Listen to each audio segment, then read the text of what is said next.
Ya, Assalamualaikum para pelajar Suara Merdeka. Terima kasih kerana stay tune bersama Suara Merdeka untuk kita berbincang berkenaan dengan Belanjawan 2021 yang akan dibentangkan pada pukul 4 petang tadi. Okey, sebentar dia dah pun bersama dengan beberapa tetamu yang diundang bersama Suara Merdeka untuk membincangkan hal-hal berkaitan dengan bantuan dan juga berkaitan dengan Belanjawan 2021 berkenaan dengan peniaga dan juga bantuan yang akan diterima oleh rakyat Malaysia. Dan kali ini juga saya akan bincangkan bersama dengan Encik Samsudin daripada yang di-Petua Persatuan Keselamatan Pengguna Kuala Lumpur PKP. Terima kasih Encik Sam kerana sudi datang ke mini studio Suara Merdeka. Apa khabar Encik Sam? Sama-sama, kita alhamdulillah baik. Okey, bersama Encik Sam kita akan bincangkan berkenaan dengan hal-hal yang berkaitan dengan pengguna, especially berkaitan dengan Belanjawan 2021. Apakah pengguna akan dapat manfaat daripada Belanjawan 2021 dan nasihat kepada pengguna dan juga mungkin ada tips-tips yang pengguna boleh dapatkan dalam wawancara bersama dengan Persatuan Keselamatan Pengguna Kuala Lumpur. Okey, tanpa membuang masa je, kita nak bincang tentang pembentangan belanjawan yang akan dibentangkan oleh Menteri Kewangan pada pukul 4 petang di Parlimen petang nanti. Okey, kita nak, mungkin Cik saya boleh bagi gambaran awal berkenaan dengan apakah impak Belanjawan 2021 kepada pengguna, especially dalam belanjawan kali ini yang mungkin berbeza dengan belanjawan-belanjawan sebelum ni. Saya percayalah belanjawan kali ini adalah belanjawan yang sangat dinanti-nantikan dan ditunggu-tunggukan oleh semua lapisan masyarakat. Kerana belanjawan kali ini adalah belanjawan yang saya rasa bakal melakar sejarah negara, kerana ini adalah belanjawan yang pertama sekali yang kita rasakan ianya adalah belanjawan untuk rakyat bernafas. Kalau kita bandingkan dengan belanjawan dulu, iaitu untuk merangsang ekonomi sebagainya.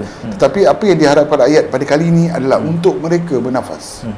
Okey, untuk mereka bernafas, especially berkaitan dengan pengguna ni, hak-hak mereka sebagai pengguna dan hak mereka untuk pastikan dia punya, orang kata, ekonomi isi rumah tu terus bergerak, ada pendapatan, ada makanan setiap hari. Okey, kita terus kepada soalan pertama. Okey, macam mana dengan situasi tekanan ekonomi sekarang ni mempengaruhi indeks kuasa pengguna, especially dalam ke arah Belanjawan 2021 ni dan juga pandemik COVID-19 ni? Okey, kita boleh melihat indeks kuasa berbelanja pengguna itu sendiri sebenarnya berubah-ubah. Kalau kita tengok pada masa awal-awal PKP, sebelum PKP diperkenalkan, kita boleh nampak pada sehari dua tu kita berlaku banyak pembelian panik. Dan semasa PKP kita nampak ramai orang dah mula menyimpan duit dan khawatir dengan apa yang akan berlaku. Dan selepas itu kita boleh nampak kuasa berbelanja pengguna itu seolah-olah ada peningkatan sedikit sebabnya adanya suntikan-suntikan dan bantuan-bantuan daripada kerajaan ketika itu. Dan saya mungkin tak nafikan moratorium adalah memberikan satu kesan positif kepada ekonomi pengguna itu sendiri. So saya mungkin apa yang berlaku kali ini, iaitu dalam situasi yang berulang sekarang ini, yang mana kita nampak angka adalah lebih angka jangkitan adalah melebihi daripada yang dahulu.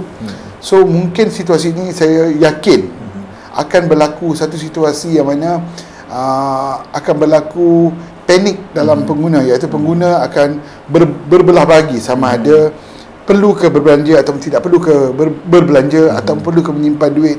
So kadang-kadang ini adalah keadaan-keadaan yang bercampur baur dalam hati pengguna lah. Maksudnya wujud kekeliruan ataupun situasi ini mengelirukan pengguna sama ada untuk diorang nak simpan duit atau perlu belanja. Simpan duit boleh gunakan pada saat kecemasan, atau kalau diorang simpan duit akan memberi impak kepada kitaran ekonomi itu sendiri. Sedangkan objektif kerajaan memberi bantuan adalah supaya wujud kitaran ekonomi itu ketika tekanan ekonomi negara sekarang. Tapi saya yakin bahawa situasi yang dialami oleh pengguna seperti mereka dalam kekeliruan untuk berbelanja ini adalah sementara menantikan sebarang keputusan kerajaan ataupun pengumuman kerajaan. Begitu seperti mana yang mereka mungkin sedang menunggu pengumuman bajet 2021 ni. Okey, dalam keadaan kita tekanan ekonomi dan juga ada pembelian panik, ada tak orang kata satu bentuk tindakan ataupun aktiviti peniaga yang mengambil kesempatan terhadap pengguna ni? Okey. Pembelian panik ini adalah, saya boleh katakan, terbahagi kepada banyak keadaan. Okey. Yang selalunya kita nampak pembelian panik ini berlaku kepada barang-barang keperluan, seperti keperluan harian, sebagainya. So saya merasakan sudah semestinya, bukan semua, tetapi ada contohnya ada peniaga-peniaga yang mana mengambil kesempatan atas stok-stok lama yang sedia ada sebelum pandemik ni untuk dijual sekarang dengan harga yang menekan. Harga yang menekan maksudnya? Harga yang menekan, yang mana saya merasakan mereka keadaan ini juga akan mewujudkan satu situasi panik. Kita pernah nampak zaman masa PKP dahulu, ada barangan-barangan yang dijual daripada harga lebih daripada biasa, iaitu mereka menggunakan alasan stok susah dapat lah, keadaan terhad lah, semuanya menggunakan alasan pandemik untuk mengaut keuntungan dimasukkan ke dalam poket mereka. Jadi macam mana saya boleh tengok kata dasar ataupun penguatkuasaan yang dilakukan oleh kerajaan untuk mengawal masalah ambil kesempatan?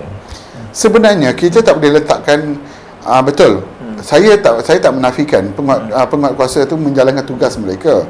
Tetapi kita tak boleh meletakkan beban 100% kepada bahu penguatkuasa. Contohnya kalau kita katalah kementerian-kementerian yang menjaga barangan-barangan keperluan, yang kita tahu kalau seluruh Malaysia mereka ada 2,000 lebih penguatkuasa. Tapi bayangkan berapa banyak perniagaan yang wujud.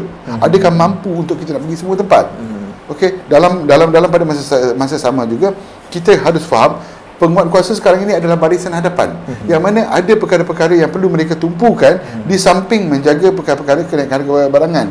Rakyat sepatutnya menggunakan kuasa mereka sebagai pengguna untuk menentukan turun naik harga sesuatu barang, bukan sekadar apabila kita nampak harga barang tu naik hanya menuding jari kepada satu pihak.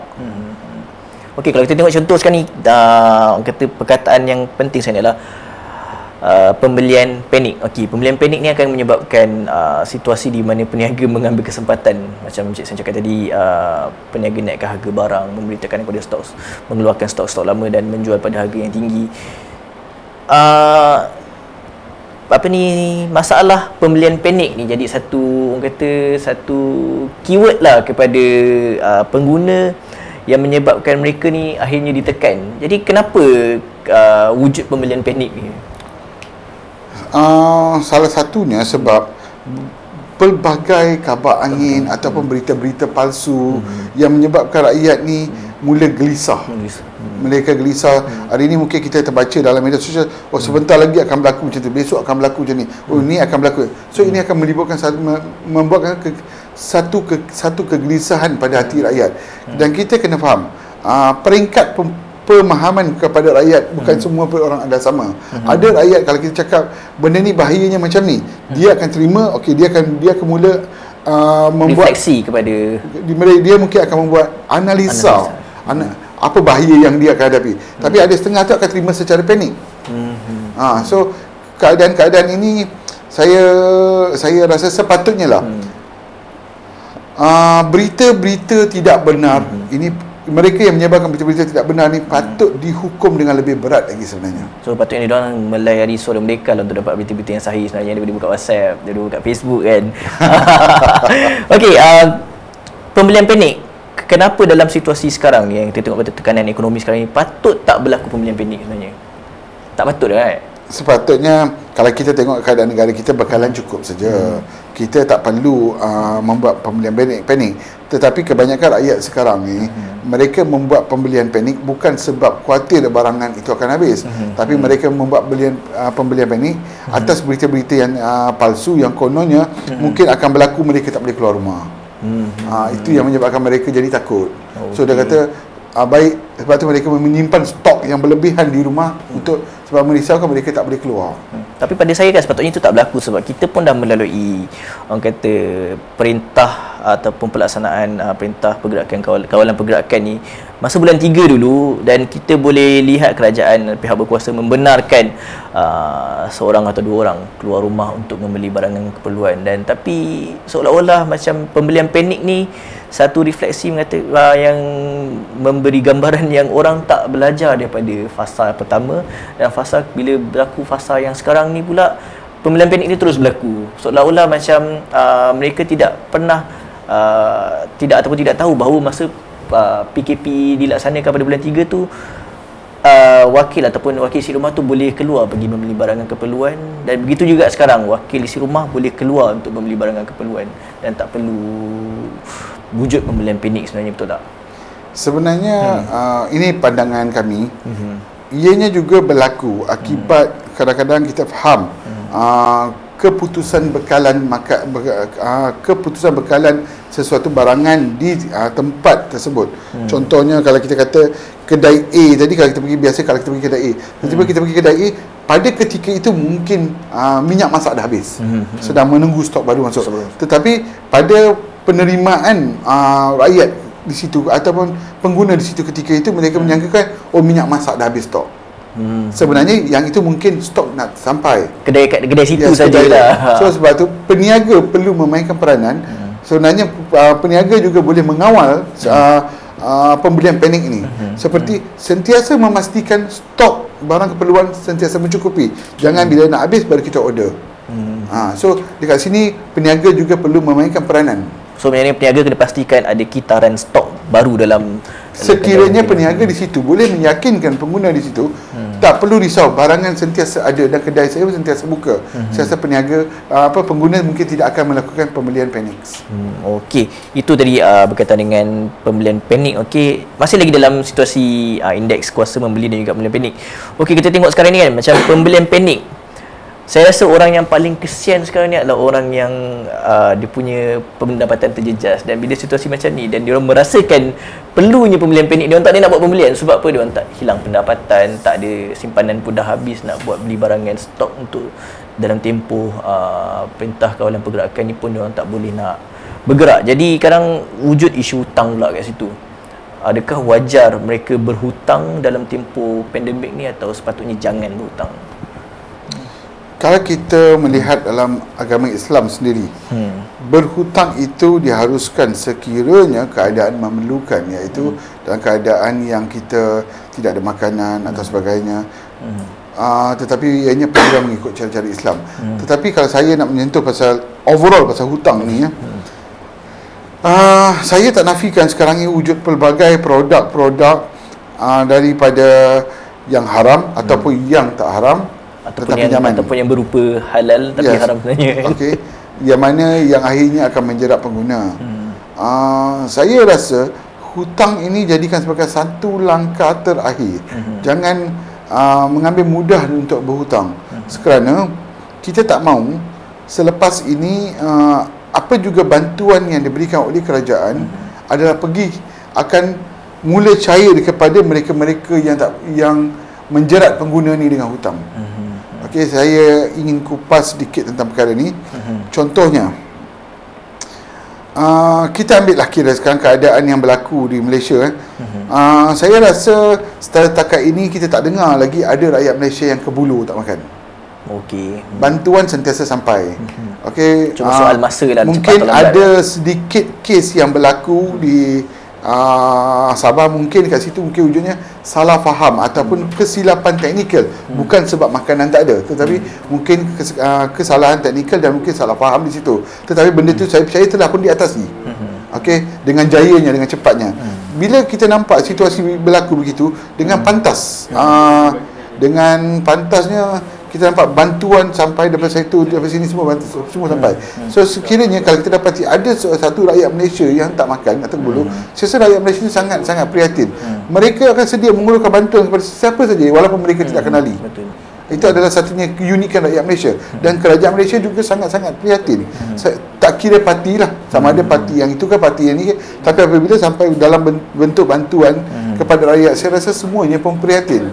So langkah berhutang ini jadikan sebagai langkah terakhir. Usahalah dulu untuk mendapatkan bantuan-bantuan lain. betul juga, saya pun terbaca juga satu berita lah atau satu kisah yang diwar-warkan melalui WhatsApp, tapi saya tak tahu berita ni betul atau tidak, sebab tu Suara Merdeka tak terbitkan. Ada situasi di mana penduduk ni di Sabah lah, mereka memohon bantuan bekalan makanan. Dalam mesej tu menyatakan, saya tak nak duit, saya nak makanan, saya nak nasi, anak saya lapar. Saya tak nak duit sebab duit tak boleh nak beli beras, duit sekarang tak boleh nak beli makanan. So dia memerlukan bantuan tu, dan jadi nampak dekat situ orang kata tekanan terhadap wang tunai tu macam dah berkurang. So tak perlu isu hutang semua, dia perlukan bantuan makanan. Okey, jadi itu part yang bantuan lah. Dan bagaimana pula dengan isu hutang ni berkaitan dengan alung pula, perangkap-perangkap alung ketika musim tekanan ekonomi ni? Okey, sejak kebelakangan ni dah di pejabat saya, sebab Persatuan Keselamatan Pengguna Kuala Lumpur ni juga pun banyak menyelesaikan kes-kes alung dan juga kes-kes pemberi pinjaman wang berlesen, sama ada berlesen ataupun tidak berlesen, banyaklah kami selesaikan. So trend yang kami terima sekarang ni, kebanyakannya mereka ini adalah ditawarkan dengan pakej-pakej menarik ataupun dengan kata-kata janji, kata-kata manis oleh alung ni untuk mereka memasuki pinjaman alung tersebut. Selepas mereka memasuki pinjaman alung tu, kadang-kadang yang dia berhutang itu dengan seorang saja. Tetapi apabila sampai tempoh, kalau katalah alung A tadi tu mengatakan, okey, dalam tempoh you pinjam 1,000 dalam tempoh 7 hari, you kena bayar saya sekian-sekian selama 3 kali bayaran atau 4 kali bayaran. Tetapi belum sempat pun 7 hari tu, dah akan ada alung kedua akan mula call, yang mungkin peminjam tu tak kenal pun. Tak kenal pun dia akan call, dia akan tawarkan pinjaman. Tapi pada masa sama, alung yang A tadi tu akan mula menekan. Dia kata, oh, pejabat saya suruh kutip duit hari ni jugalah, kalau tidak kadar faedah akan naik setiap jam. Yang ini akan menekan, yang ini akan menawar. So pada masa sama, pengguna tadi tu ataupun peminjam tadi tu akan mula rasa tertekan dengan alung A tadi tu. Dia akan berharapan dengan meminjam dengan alung B ni boleh menyelesaikan alung A. Tetapi alung B ni pula akan menawarkan, okey, saya punya pejabat cakap atau saya punya office cakap, nak test you dulu, kita bagi pinjaman banyak ni saja dulu. Nak test tengok you bayar macam mana. Pada masa sama yang ini menekan. Okey. So apa yang akan berlaku, peminjam tadi akan ambil yang ini, bayar di sini.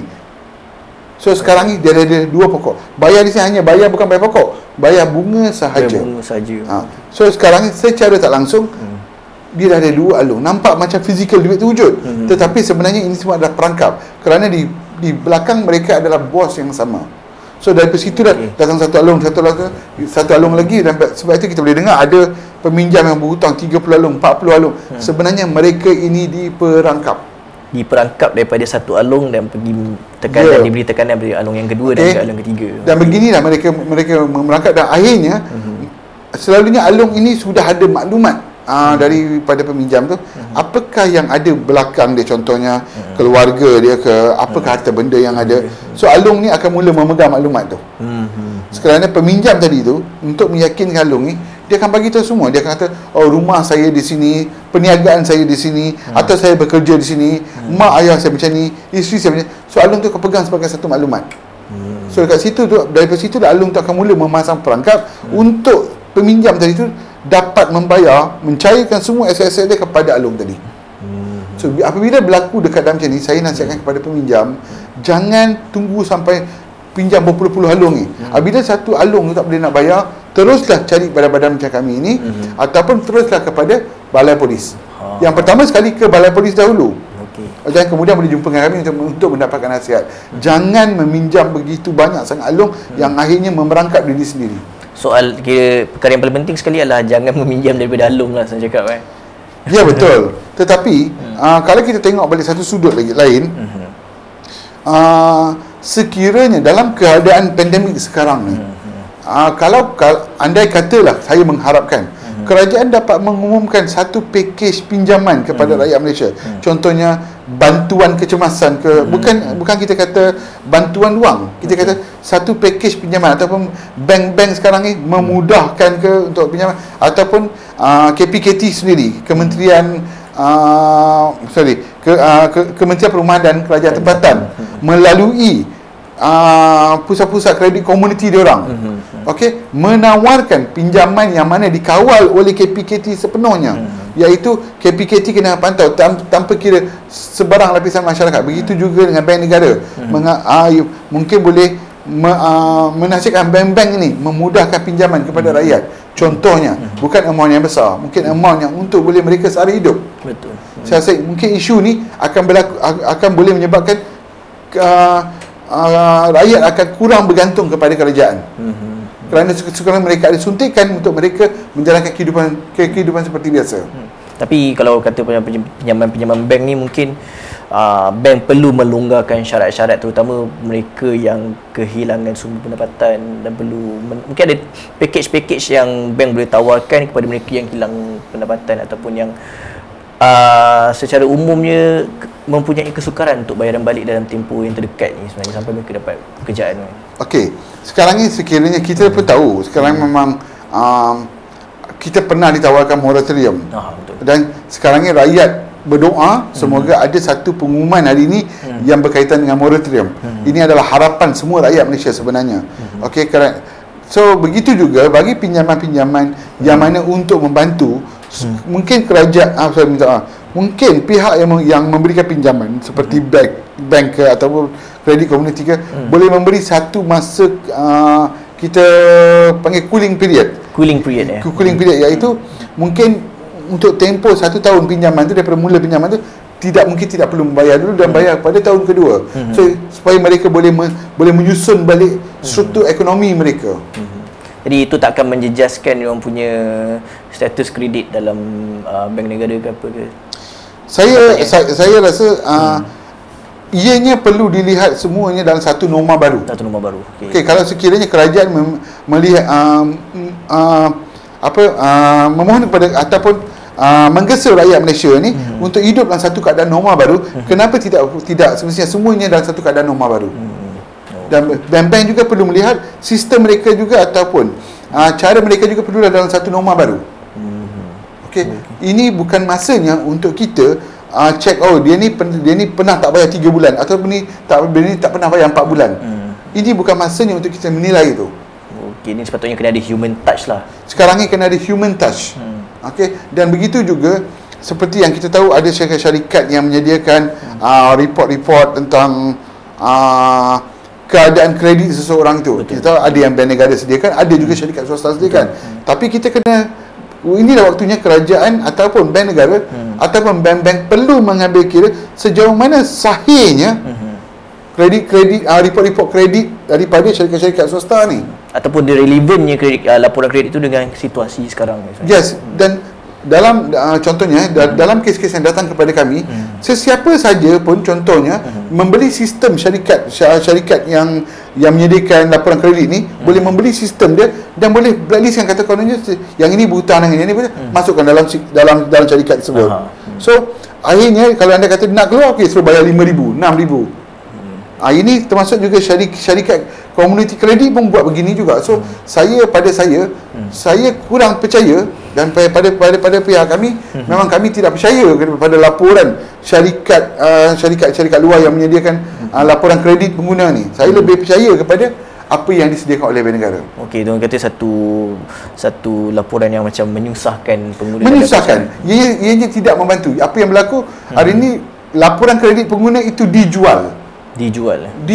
So memang kita kata kita ada PDPA, tetapi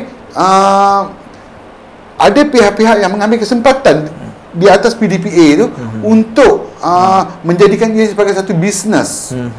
So saya rasa ini semua akhirnya menyusahkan rakyat ketika ini yang sangat memerlukan bantuan. Okey, itu tadi yang kata kalau di peringkat pengguna sekiranya mereka ada masalah dengan pinjaman Along ni dan terperangkap dengan Along ni, boleh berhubung dengan Persatuan Keselamatan Pengguna PKP. Ya, yang penting sekali, pertama sekali kita jangan membelakangkan penguatkuasa. Maklumkan kepada pihak polis. Sekiranya kita ikut nasihat apa yang pihak polis kata, dan mereka juga boleh mendatang kepada kami untuk mendapatkan nasihat dan khidmat kaunseling. Okey. Secara percuma. Okey. Dan kita ke soalan seterusnya berkenaan dengan bantuan rakyat Malaysia. Kita dah sentuh pasal kuasa pembeli, dah sentuh pasal pembelian panik, dah sentuh pasal hutang, dan kita nak lihat juga bantuan daripada kerajaan ni kepada rakyat Malaysia? Adakah bantuan ni sepatutnya bersasar ataupun sepatutnya kerajaan perlu berikan kepada semua golongan, terutama B40 dan juga M40 ni, sebab mereka ni mungkin terjejas secara keseluruhannya sebenarnya?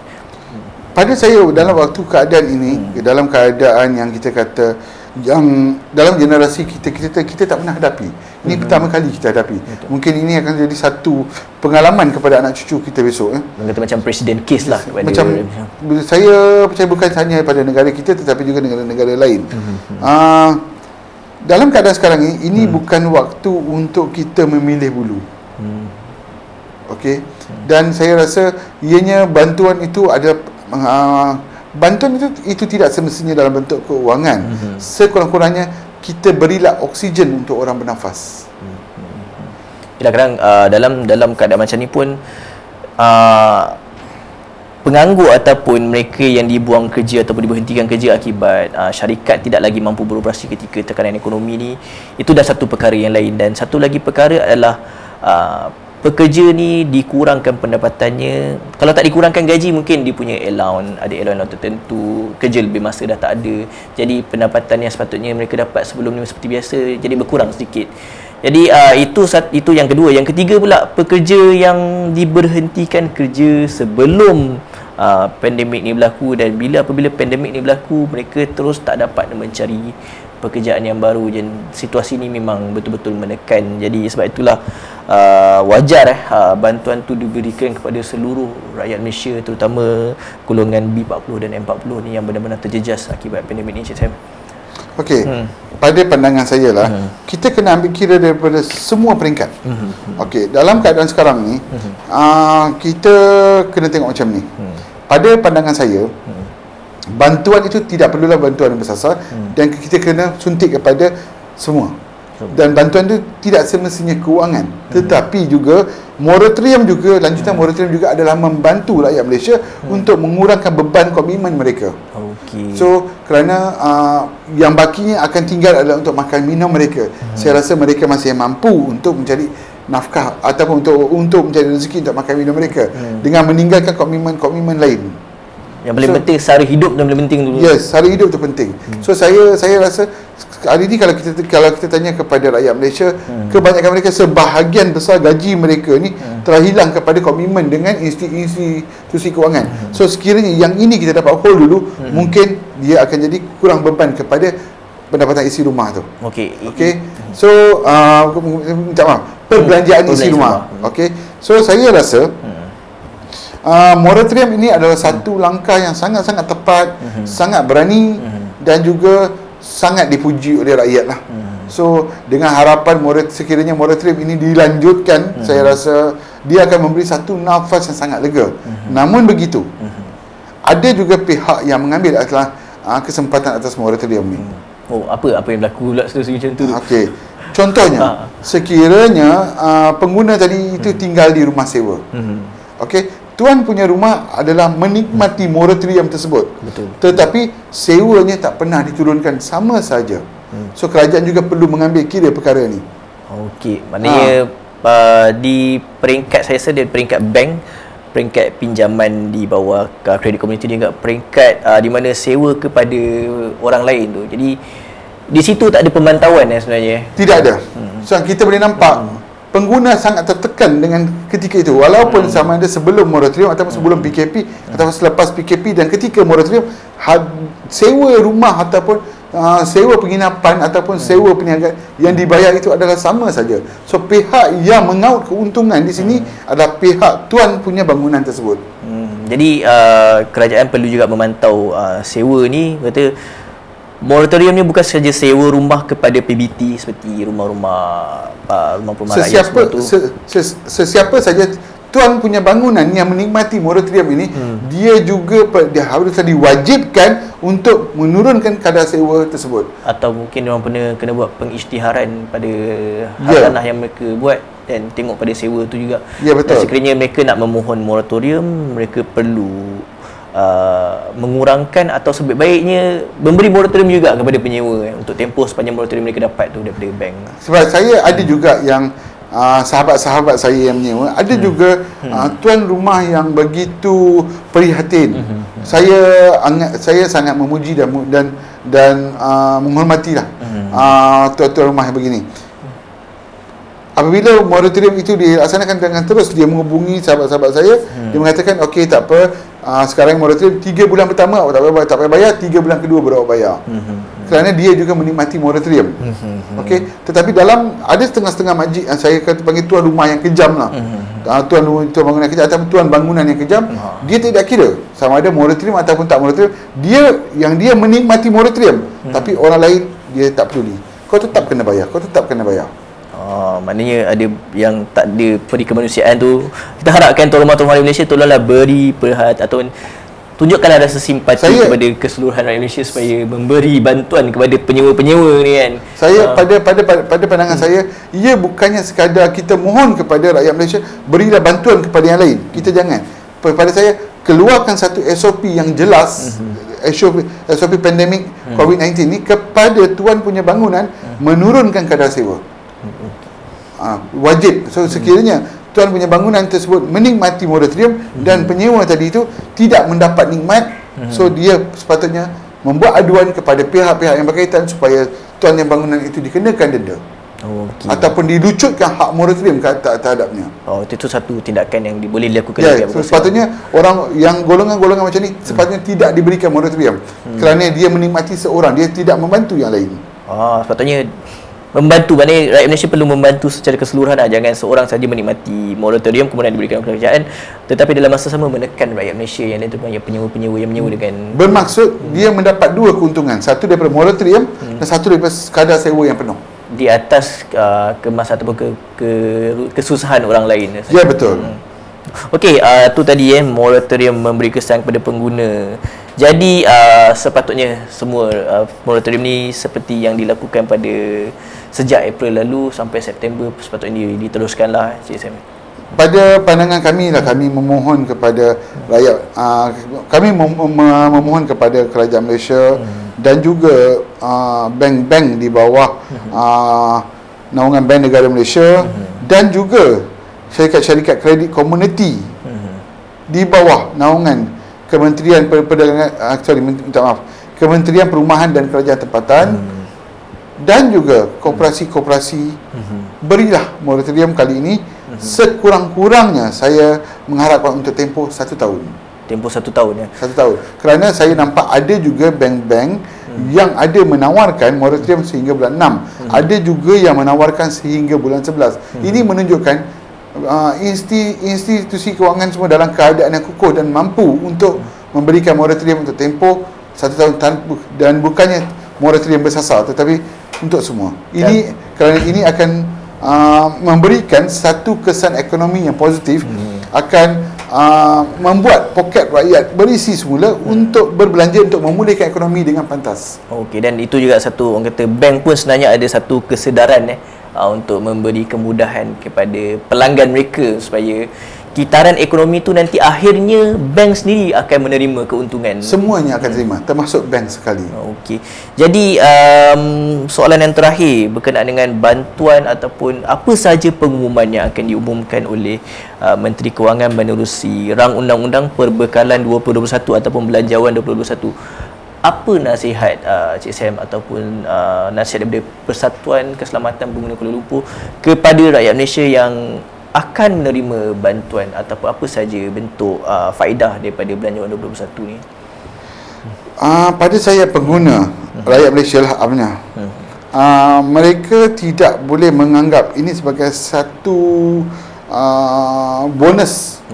Bonus yang mereka boleh berbelanja sesuka hati. Enjoy lah. Dan mereka sepatutnya menikmati moratorium atau contohnya sekiranya ada moratorium, menikmati moratorium bersama dan jangan mementingkan diri sendiri. Dan keadaan ini kena ingat, sekiranya kalau kita nak pastikan keluarga kita sahaja yang bagus, sekiranya persekitaran tidak bagus, dia hanya akan sedikit banyak menjejaskan kehidupan kita akan datang. Dan saya juga menasihatkan kepada saya memohon kepada PBT, terutamanya PBT, permudahkanlah lesen-lesen untuk orang berniaga sekarang, dan jangan banyakkan syarat. Sekarang ni kita bukan masa nak tengok undang-undang semua tu. Kita bukan masa untuk, memang betul book of law tu penting, saya tak nafikan, tapi kita juga perlu mengambil kira sekarang humanity, permudahkan. Jangan kita kata, kalau dahulunya kita kata berniaga depan rumah tak boleh, cuma kali ini pertimbangkan untuk orang ramai pun boleh berniaga depan rumah, kerana ini juga akan memberikan satu nafas lega kepada mereka yang diberhentikan pekerjaan. Mungkin mereka boleh menggunakan bantuan-bantuan daripada SIP, skim insurans pekerjaan, ataupun daripada bantuan-bantuan yang kerajaan berikan untuk memulakan perniagaan. Seperti yang kita pernah lihat, ada yang mendapat bantuan 800 tapi hari ini dah boleh buka kedai dengan usaha mereka. Rakyat Malaysia cuma perlukan peluang. Berikan mereka peluang, itu yang penting. Bukannya peluang untuk mendapatkan duit, tapi peluang untuk mereka menyara hidup mereka dan mencari kehidupan mereka. Jangan kita tekan mereka dengan pelbagai syarat dan syarat dan juga sekatan-sekatan yang tidak sepatutnya, yang akhirnya sebenarnya akan merugikan pihak berkuasa itu ataupun PBT itu sendiri lah sebenarnya. Ya, PBT sendiri. Dan saya serulah PBT perlu memainkan peranan sangat penting waktu ini. Okey, itu antara PBT lah. Maknanya sesiapa saja yang nak berniaga, harap PBT tolong pemudahkan. Ni bukan masa yang kita nak tengok balik undang-undang, sebab ni adalah norma baru. Kita tak perlu boleh tengok belakang, kita tengok terus ke depan apa yang rakyat boleh lakukan, apa yang rakyat boleh buat sama ada berniaga. Dan dari segi PBT, pihak berkuasa tempatan, ataupun mungkin dari segi pihak berkuasa kerajaan persekutuan pun boleh lihat bagaimana bantuan ataupun bagaimana satu, orang kata, inisiatif daripada rakyat itu sendiri untuk dia meneruskan ataupun mencari pendapatan untuk menyara hidup mereka. Betul Encik Sam? Dan akhir kata saya, mungkin norma baru ini bukan hanya kepada bukan hanya seperti yang macam mana kita war-warkan. Semua peringkat perlu memahami apakah itu norma baru. So dengan itu, saya rasa dengan apa yang berlaku sekarang ini, ada juganya baik kita boleh kebelakangkan sedikit dan kedepankan rakyat. So maknanya norma baru tu bukan sahaja menjaga jarak sosial, memakai pelitup muka atau sentiasa mencuci tangan, tetapi dari segi kemudahan kerajaan ataupun kemudahan perkhidmatan awam kepada rakyat itu perlu juga berdasarkan kepada norma baru tu. Ya, betul. Alright. Okey, terima kasih kerana bersama Suara Merdeka, dan stay tune petang nanti mula pukul 2 dan kita akan live bajet pada pukul 4 petang, dan kita akan ada satu penggulungan ataupun rumusan yang akan dibentangkan oleh tetamu daripada Suara Merdeka juga. Dan teruskan bersama Suara Merdeka. Terima kasih kerana bersama saya, Atis Mak, dan juga Cik Samsudin daripada yang di-Ketua Persatuan Keselamatan Pengguna Kuala Lumpur. Terima kasih Cik Sam. Terima kasih. Okey, insya-Allah kita jumpa lagi nanti. Assalamualaikum.